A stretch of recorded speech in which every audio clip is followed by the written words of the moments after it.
Bismillahirrahmanirrahim. Assalamualaikum warahmatullahi wabarakatuh. Kami dari kelompok 3 akan membahas teknis administrasi di pengadilan agama.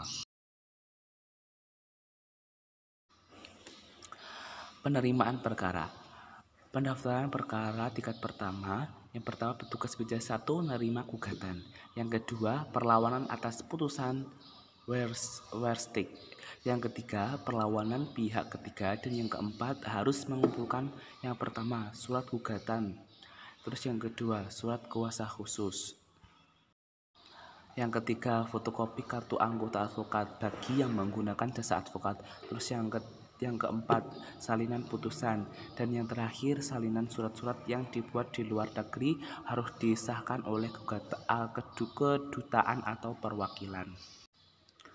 Terus syarat yang kelima yaitu petugas penerimaan berkas memeriksa kelengkapan dengan penggunaan daftar periksa. Yang keenam, panitera muda perdata mengembalikan berkas yang belum lengkap dengan melampirkan daftar perkara.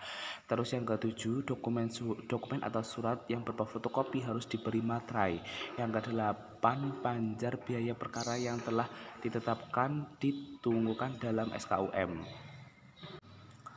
Terus yang ke-9, biaya pajar perkara yang wajib ditimbali dalam hal pajar biaya perkara sudah tidak mencukupi. Yang ke-10, penambahan biaya perkara harus dibayarkan selama-lamanya 1 bulan setelah diberitahukan kepada yang bersangkutan.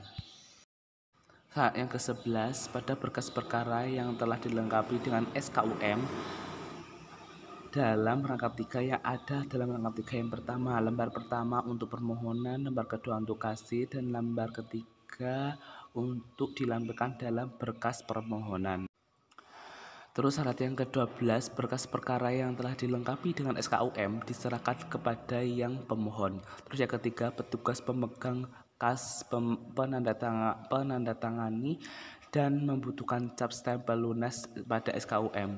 Terus yang ke-14, seorang kas kemudian membukakan uang panjar biaya perkara sebagai rajum dalam SKUM setelah menerima pembayaran. Yang ke-15, nomor halaman buku jurnal dalam nomor unit perkara yang akan menjadi nomor perkara. Yang nomor 16, pencatatan permohonan eksekusi dalam SKUM dan buku jurnal keuangan menggunakan nomor perkara awal. Nomor 17, petugas pada meja kedua kemudian mendaftarkan perkara yang masuk ke dalam buku register induk perkara perdata sesuai nomor perkara yang tercantum pada SKUM. Yang terakhir, petugas kolom buku register harus dilaksanakan dengan tertib dan cermat berdasarkan jalannya penyelesaian perkara. Kedua, biaya perkara. Biaya perkara terdiri dari yang pertama biaya proses perkara, hak-hak, yang kedua hak-hak kepaniteraan. Biaya proses perkara terdiri dari pengeluaran yang diperlukan untuk penyelenggaraan peradilan yang meliputi biaya penggalian, pemberitahuan, pelaksanaan sita, pemeriksaan setempat, sumpah penerjemah, dan eksekusi harus dicatat dengan tertib dalam masing-masing buku jurnal. Terus yang ketiga, hak-hak kepaniteraan yang terdiri dari biaya materai, redaksi, legas, pencatatan banding, pencatatan kasasi, pencatatan PK, dan lain-lain yang akan ditetapkan dalam peraturan Mahkamah Agung adalah pendataan negara. Yang keempat, pemegang kas atau panitera pelaksanaan tugas-tugas administrasi biaya perkara. Yang kelima, biaya pencatatan permohonan banding, kasasi, dan PK dikeluarkan pada saat setelah diterimanya panjar biaya perkara. Yang keenam, biaya materai dan redaksi dikeluarkan pada saat perkaraan diputus. 7. Pengeluaran uang perkara untuk keperluan lainnya di dalam ruang lingkup hak-hak kepaniteraan dilakukan menurut ketentuan yang berlaku. Seminggu sekali, pemegang kas harus menyerahkan uang hak-hak kepaniteraan kepada bendahara. Yang kesembilan, biaya perkara dikeluarkan berdasarkan keperluan sesuai dengan jenis kegiatan. Yang kesepuluh, pemegang kas mencatat penerimaan dan pengeluaran uang setiap hari. Yang kesebelas, panitera atau staf panitera yang ditunjuk dengan surat keputusan Ketua Pengadilan Negeri. Yang ke-12, buku keuangan perkara. 13, buku jurnal keuangan perkara digunakan untuk mencatat semua kegiatan penerimaan dan pengeluaran. Yang ke-14, buku jurnal diberi nomor halaman dan setiap nomor halaman digunakan 2 halaman muka. Yang ke-15, banyaknya halaman pada setiap buku jurnal dan adanya tanda tangan serta paraf ketua. Yang ke-16, buku induk keuangan perkara digunakan untuk mencatat seluruh kegiatan penerimaan dan pengeluaran. 17, buku keuangan biaya eksekusi digunakan untuk mencatat seluruh kegiatan penerimaan dan pengeluaran eksekusi menurut urutan tanggal penerimaan dan pengeluaran. 17, buku penerimaan uang hak kepanitiaan digunakan untuk mencatat kegiatan penerimaan dan pengeluaran penyitaan. 12, buku induk keuangan perkara, buku keuangan biaya eksekusi, dan buku penerimaan uang hak kepaniteraan diberi nomor halaman. Halaman pertama dan terakhir ditandatangani oleh Ketua PA dan halaman yang lainnya diparaf.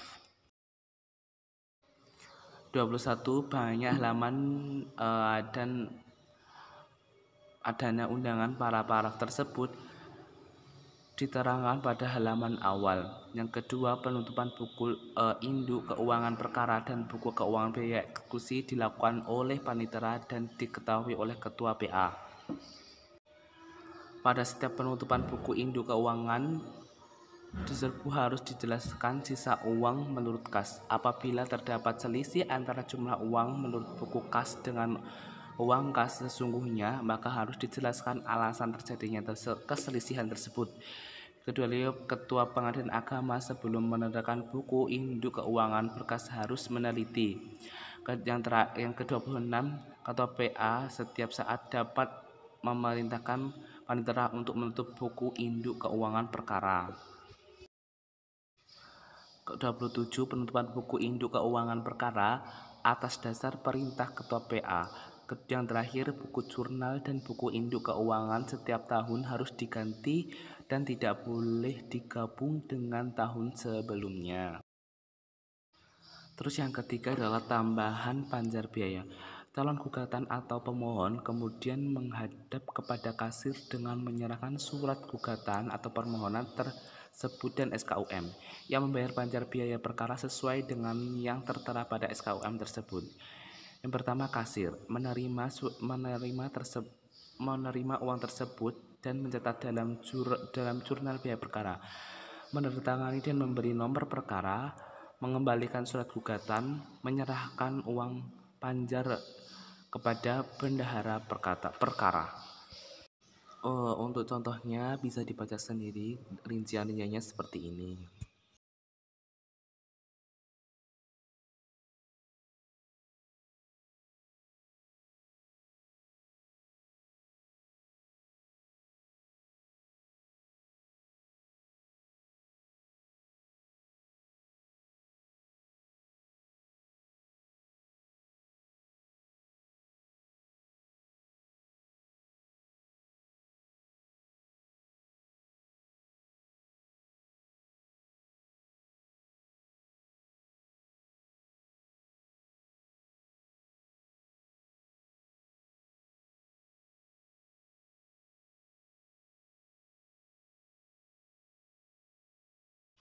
Selanjutnya adalah register perkara. Pendaftaran perkara dalam buku register HAM dilakukan dengan tertib dan cermat. Buku register perkara di Pengadilan Agama, buku register diberi nomor halaman. Banyaknya halaman pada setiap buku register dinyatakan pada halaman awal dan ketentuan tersebut ditandatangani oleh Ketua PA. Buku register induk perkara memuat seluruh data perkara dalam tingkat pertama. Buku register harus diganti setiap tahun dan tidak boleh menggunakan tahun sebelumnya. Terus buku register induk perkara gugatan dan buku register induk perkara permohonan ditutup setiap bulan.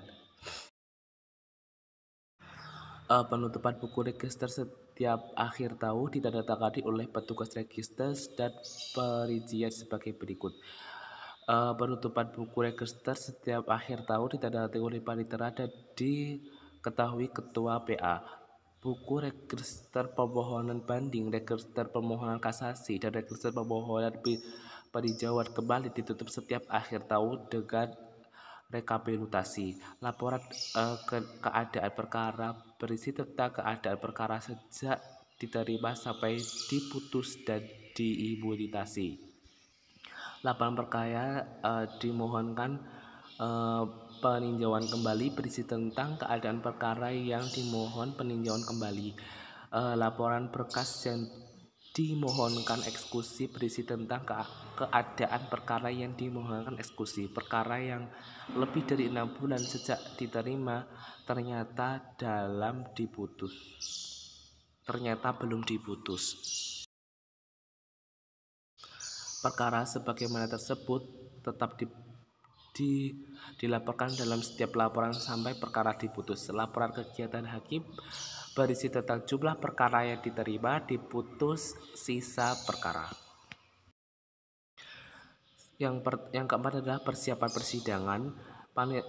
Penetapan majelis hakim selambat-lambatnya waktu 10 hari saja sejak perkara didaftarkan.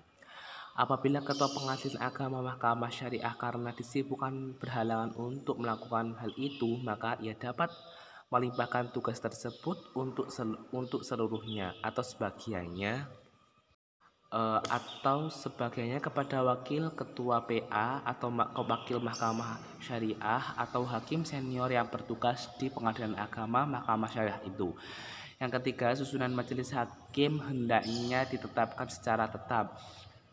Yang keempat, ketentuan ketua majelis adalah sebagai berikut. Yang pertama, ketua dan wakil ketua pengadilan agama atau Mahkamah Syariah selalu menjadi ketua majelis. Keempat, ketentuan ketua majelis adalah sebagai berikut. Ketua dan wakil ketua pengadilan agama Mahkamah Syariah atau menjadi ketua majelis. Ketua majelis adalah hakim senior. Kelima, untuk menentukan perkara tertentu, ketua pengadilan agama atau Mahkamah Syariah dapat membentuk majelis khusus. Keenam, majelis hakim dibantu oleh panitera, pengganti dan jurusita. Ketujuh, penetapan majelis hakim dicatat oleh petugas meja 2 dalam buku register induk perkara pelaksana. Ketentuan hukum persidangan. 1. Ketua majelis hakim bertanggung jawab atas jalannya persidangan. Agar pemeriksaan perkara berjalan teratur, tertib dan lancar, sebelumnya pemeriksaan dimulai harus diperiksakan pertanyaan-pertanyaan yang akan diajukan. Sidang dimulai pada pukul 9 waktu Indonesia Barat. Perkara harus sudah diputus lambat-lambatnya waktu 6 bulan sejak perkara didaftarkan. Sidang HAMS dilakukan di ruang sidang. Majelis hakim yang memeriksa perkara terlebih dahulu mengungkapnya perdamaian melalui proses mediasi. Dengan adanya upaya mediasi sebagaimana diatur dalam Perma nomor 1 tahun 2028, majelis hakim agar memperhatikan dan menyelesaikan anggota waktu proses mediasi dengan hari persidangan berikutnya. Kedelapan, apabila mediasi gagal, maka majelis hakim tetap berkewajiban untuk mendamaikan para pihak. Pasal 130/1154 RB. Sedangkan pemeriksaan perkara cerai, talak, dan cerai gugat dilakukan secara tertutup, namun putusan HAMS diucapkan dalam sidang terbuka untuk umum.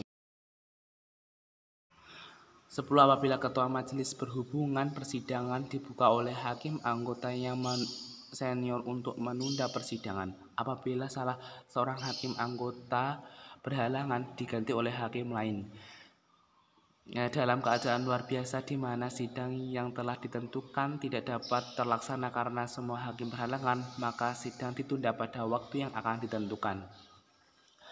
Selanjutnya laporan perkara. Laporan pengadilan agama Mahkamah Syariah terdiri 1. Laporan keadaan perkara, 2. Laporan perkara yang dimohonkan, dan seterusnya. Yang kedua adalah asli laporan dikirim kepada Ketua Pengadilan Tinggi Agama atau Mahkamah Syariah. Yang C. Laporan keadaan perkara. Laporan keadaan perkara dan laporan jenis perkara dibuat setiap akhir bulan dan harus diterima oleh Pengadilan Tinggi Agama atau Mahkamah Syariah Aceh selambat-lambatnya tanggal 10 dan Mahkamah Agung selambat-lambatnya tanggal 15 bulan berikutnya. Laporan perkara yang dimohon banding, laporan perkara yang dimohon kasasi, laporan perkara yang dimohon peninjauan kembali, dan laporan perkara yang dimohon eksekusi dibuat setiap 4 bulan. Yang kelima, laporan kegiatan hakim dibuat setiap 6 bulan, yaitu pada akhir bulan Juni dan Desember. Laporan keadaan perkara berisi tentang keadaan perkara sejak diterima sampai diputus arbitrasi. Laporan perkara yang dimohonkan banding berisi tentang keadaan perkara yang dimohonkan banding. Laporan perkara yang dimohon kasasi berisi tentang keadaan perkara yang dimohonkan kasasi mulai tanggal penerimaan berkas dari Pengadilan Tinggi Agama atau Mahkamah Syariah sampai dengan tanggal pengiriman berkas perkara di Mahkamah Agung. Laporan perkara yang dimohonkan eksekusi berisi tentang keadaan perkara yang dimohon eksekusi. Perkara yang lebih dari 6 bulan tidak diterima ternyata belum diputus, harus disebutkan alasannya. Yang terakhir, perkara sebagaimana tersebut pada huruf A angka 2 sampai angka 5 di atas tetap dilaporkan dalam setiap laporan sampai perkara diputus. Laporan LPA dengan LIPA 7 adalah laporan yang bersifat evaluasi. Laporan LPA adalah laporan yang berisi tentang jumlah dan jenis perkara, jumlah perkara yang diputus, sisa perkara yang belum diputus pada setiap akhir bulan. Laporan LIPA 9 sampai dengan LIPA 12. Laporan LIPA 13 adalah laporan yang bersifat pertahunan dan mencakup semua jenis laporan. Pengarsipan setelah berkas perkara dimutasi, petugas meja 1ID menyiapkan berkas perkara untuk keperluan arsip. Secara umum, berkas-berkas dapat dibedakan menjadi 2 jenis, yaitu arsip aktif, arsip tidak aktif. Terus yang ketiga adalah berkas persetujuan harus mempunyai box dan daftar isi box. Berkas perkara yang masih berjalan dikelola oleh panitera muda gugatan atau petugas yang bertanggung jawab untuk itu, sedangkan arsip berkas perkara yang sudah tidak aktif dipindahkan pengelolanya pada panitera mahkamah pada hukum. Pendataan berkas perkara dan arsip berkas perkara dilakukan dalam 3 tahap. Tahap pertama, pendaftaran dan pemisahan arsip aktif dan tidak aktif. Tahap kedua, membuat daftar isi yang ditempeli dalam box 15 sampai dengan 18. Tahap ketiga, memisahkan berkas perkara yang sudah mencapai masa untuk dihapus selama yaitu kurang lebih 30 tahun. Mungkin hanya itu yang bisa kami sampaikan karena masih banyak kekurangan. Kami sekelompok mohon maaf yang sebesar-besarnya. Akhirul kalam. Wassalamualaikum warahmatullahi wabarakatuh.